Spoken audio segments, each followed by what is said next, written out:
안녕하세요. 오늘은 우리가 살아가면서 나도 모르게 하는 행동들 중에서 특히 나이가 들수록 주의해야 할 행동들에 대해 이야기해 보려고 합니다. 이 주제는 단순히 하지 말자는 이야기가 아니라 더 나은 삶을 위한 반성과 성장의 기회로 삼기 위해 마련했습니다. 그러면 하나씩 살펴볼까요? 1. 타인의 성공을 질투하며 폄하하는 행동. 왜 이런 행동을 하게 될까요? 질투는 누구에게나 자연스럽게 일어날 수 있는 감정입니다. 하지만 이 감정이 타인을 비난하거나 폄하하는 행동으로 이어진다면 이는 당신의 이미지에 큰 타격을 줄 수 있습니다. 질투는 사실 자신의 부족함을 상대적으로 느끼게 할 때 나타나는 감정입니다. 이를 긍정적으로 전환하지 않으면 부정적인 에너지로 스스로를 갉아먹을 수 있습니다. 실제 사례를 만나보겠습니다. 사례 1. 주변 사람이 승진했을 때, 저 사람은 운이 좋아서 그런 거야 라고 말하는 경우가 종종 있습니다. 이를테면 회사 동료가 노력 끝에 승진했지만 이를 인정하기보다 그의 성공이 단순히 상사의 편애나 운 덕분이라고 치부하는 것입니다. 이 행동은 동료와의 관계를 멀어지게 할 뿐만 아니라 본인의 이미지를 깎아내립니다.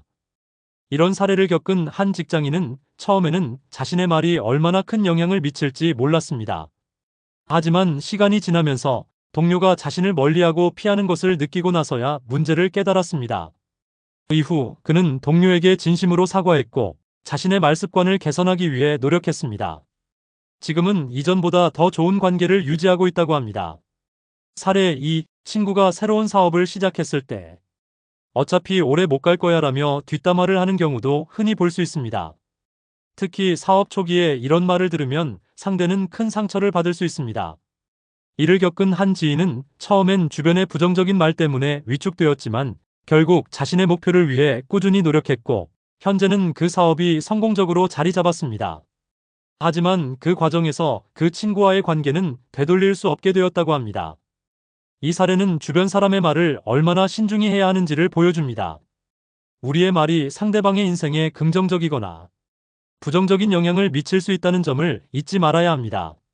사례 3. 주변 사람이 다이어트에 성공했을 때 저건 유지 못할 거야 라며 폄하하는 말은 성공한 사람의 기쁨을 빼앗아가는 행위입니다. 한 동창 모임에서 오랜만에 만난 친구가 건강한 체중 감량으로 활기차 보였지만 그를 축하하기보다는 저렇게 먹으면 금방 돌아올 걸 이라는 말을 던진 사람이 있었습니다. 이로 인해 모임 분위기가 싸늘해졌고 친구는 상처를 받았습니다. 이 친구는 결국 모임 참석을 꺼리게 되었고 관계는 점점 멀어졌습니다. 하지만 몇 년 후 당시 그 말을 했던 사람이 직접 연락해 자신의 잘못을 인정하고 사과하면서 관계가 회복되기도 했습니다. 어떻게 극복할 수 있을까요? 질투의 감정 인정하기. 질투를 부정하지 말고 솔직히 받아들이세요. 내가 저 사람처럼 되고 싶어라는 바람이 감정의 근본일 수 있습니다. 나의 감정을 객관적으로 인식하는 것부터 시작하세요. 스스로를 성장시키기. 다른 사람의 성공을 보고 자신의 목표를 재점검하는 계기로 삼으세요. 그들의 노력과 성과에서 배울 점을 찾는다면 당신도 성장할 수 있습니다. 축하의 말 건네기. 축하해. 정말 대단하다라는 말은 당신을 성숙하고 긍정적인 사람으로 보이게 합니다. 진심에서 우러난 칭찬은 관계를 깊게 하고 스스로에게도 긍정적인 영향을 미칩니다.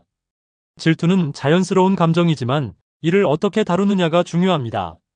성공한 사람을 바라볼 때 부정적으로 반응하기보다는 자신의 가능성을 믿고 앞으로 나아가는 기회로 삼아보세요.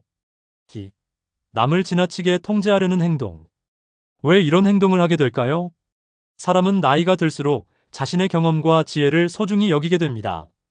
하지만 그것이 타인에게 지나친 간섭이나 통제로 나타날 때 문제가 됩니다. 특히 가까운 가족이나 친구들에게 이런 경향이 두드러지며 이는 관계를 해칠 수 있습니다. 실제 사례를 들어보겠습니다. 사례 1. 자녀가 직업을 선택하려고 할 때 너는 이 일을 해야 성공할 수 있어라며 강요하는 부모가 있습니다. 학생이 예술가가 되고 싶어 했지만 부모가 안정적인 직업인 의사가 되기를 강요했습니다. 결국 그 학생은 부모의 기대를 따라 의대에 진학했지만 내내 우울증에 시달렸습니다. 나중에야 본인이 원하는 길로 돌아섰지만 부모와의 관계는 크게 악화되었습니다. 한 상담 사례에서는 부모가 자녀의 선택을 존중하기로 마음먹은 후 자녀와의 관계가 서서히 회복된 경우도 있었습니다. 부모는 자녀에게 미안함을 전하며 진심으로 사과했고, 이후에는 자녀의 결정을 지지하는 태도를 유지했습니다. 사례 2. 친구가 자기만의 방식을 고수하려 할 때, 그렇게 하면 안 되라고 끊임없이 지적하는 경우도 있습니다. 한 친구는 새로운 다이어트 방법을 시도하고 있었지만, 주변에서 그건 효과 없어라는 말을 듣고 크게 위축되었습니다.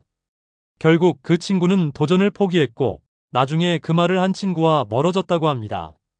이후 그 친구는 스스로 자신감을 되찾고 다른 사람의 말을 귀담아 들어 자신의 결정을 존중하는 법을 배우게 되었습니다. 이 과정에서 친구에게 받은 상처를 계기로 인간관계에서도 자신의 주관을 유지하는 법을 익혔다고 합니다. 사례 3. 배우자가 새로운 취미를 시작했을 때 그게 무슨 소용이 있어라며 무시하는 경우도 있습니다. 남편이 배우자의 뜨개질 취미를 비웃었고 그로 인해 아내는 취미를 즐기지 못했습니다. 하지만 나중에 아내가 만든 작품이 지역대회에서 상을 받자 그 남편은 깊은 후회에 빠졌습니다. 남편은 이 일을 계기로 배우자에 대한 존중의 중요성을 깨달았고 이후에는 배우자의 모든 도전을 진심으로 응원하기 시작했습니다. 이로 인해 두 사람의 관계는 더욱 돈독해졌습니다. 어떻게 극복할 수 있을까요? 타인의 선택 존중하기. 각자 자기만의 삶을 살아가고 있음을 인식하세요. 당신의 경험이 정답이 아닐 수 있음을 받아들이는 것이 중요합니다. 경청하기. 상대방의 입장을 먼저 들어보는 습관을 가지세요. 이야기를 들어주는 것만으로도 상대방은 존중받는다고 느낄 수 있습니다. 조언보다는 응원. 내가 뭘 선택하든 나는 너를 응원할게라는 말은 관계를 건강하게 만듭니다. 진심으로 타인의 결정을 응원하는 태도를 가지세요. 타인을 통제하려는 마음은 사실 그들을 아끼는 마음에서 비롯될 수 있습니다. 하지만 진정한 사랑은 타인의 선택을 존중하고 지지해주는 데서 시작된다는 점을 기억하세요. 3. 사소한 일에도 쉽게 짜증내는 행동. 왜 이런 행동을 하게 될까요? 나이가 들수록 체력이나 인내심이 줄어들면서 작은 스트레스에도 예민해질 수 있습니다. 또한 일상에서 받는 반복적인 스트레스가 쌓이면 작은 일에도 짜증을 내게 되는 경우가 많습니다. 하지만 이런 행동은 주변 사람들에게 부정적인 인상을 남길 뿐만 아니라 자신의 스트레스를 더 키우는 결과를 초래합니다. 실제 사례를 들어보겠습니다. 사례 1. 식당에서 음식이 늦게 나오자 큰 소리로 항의하는 경우가 있습니다. 가족이 외식을 나갔을 때 음식이 조금 늦게 나오자 아버지가 종업원에게 큰 소리를 쳤습니다. 이로 인해 가족 모두가 불편해졌고 아이들은 아버지의 행동에 부끄러움을 느꼈습니다. 사례 2. 길에서 교통체증이 생길 때 끊임없이 욕설을 내뱉는 경우도 있습니다. 한 직장인은 출근길 교통체증으로 짜증을 냈고 그 짜증을 동료들에게도 풀었습니다. 결국 직장 동료들과의 관계가 멀어졌고 본인도 하루 종일 스트레스를 받았습니다. 사례 3. 가족이나 동료가 작은 실수를 했을 때 과도하게 반응하는 경우도 흔합니다. 어머니는 아이가 실수로 물을 쏟았을 때 크게 화를 냈고 아이는 엄마를 두려워하게 되었습니다. 나중에 그 어머니는 자신의 과잉 반응을 후회하며 아이에게 사과했지만 이미 아이는 상처를 입은 후였습니다. 어떻게 극복할 수 있을까요? 호흡 조절. 짜증이 날 때 심호흡을 하며 마음을 가라앉히세요. 심호흡은 스트레스를 빠르게 완화시키는 데 도움을 줍니다. 문제의 우선순위 파악. 이 상황이 정말 화를 낼 만큼 중요한가? 를 스스로에게 물어보세요. 대부분의 경우 짜증을 내도 큰 변화는 없다는 것을 깨닫게 될 것입니다. 긍정적인 태도 연습. 작은 일에 감사하며 스트레스 요인을 줄이려 노력하세요. 음식이 늦게 나왔더라도 대화를 나눌 시간이 생겼다고 생각해 보세요.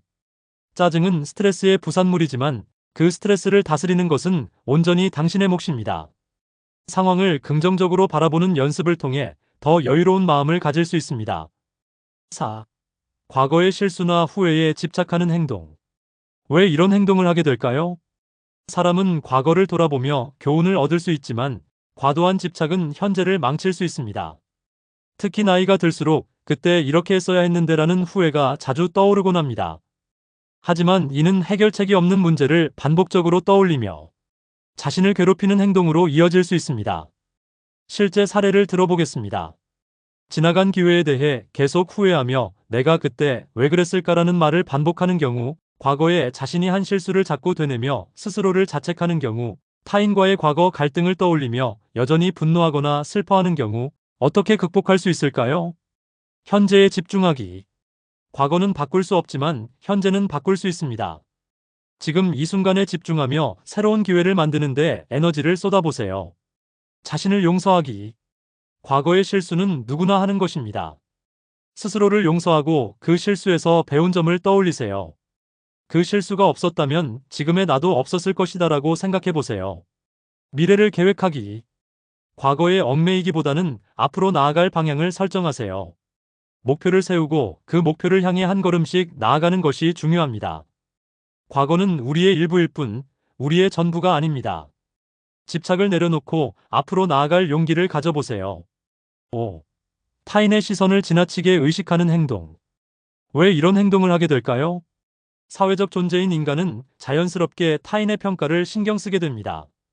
하지만 나이가 들수록 타인에게 어떻게 보일까라는 생각이 지나치게 강해지면 스스로를 억누르게 되고 삶의 질을 떨어뜨릴 수 있습니다.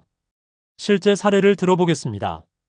모임에서 자신의 의견을 자유롭게 말하지 못하고 눈치를 보는 경우, 새로운 도전을 두려워하며 이 나이에 내가 저거라면 사람들이 뭐라고 생각할까라고 고민하는 경우, 소셜미디어에 올린 게시물에 대한 반응이 적을 때 심하게 낙담하는 경우, 어떻게 극복할 수 있을까요? 나만의 기준 세우기. 타인의 시선보다 자신의 가치를 우선시하세요. 내가 좋아하는 일, 내가 옳다고 생각하는 길이 무엇인지 분명히 하세요.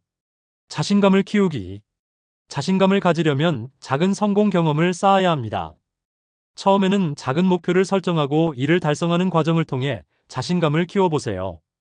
타인의 시선에서 자유로워지기.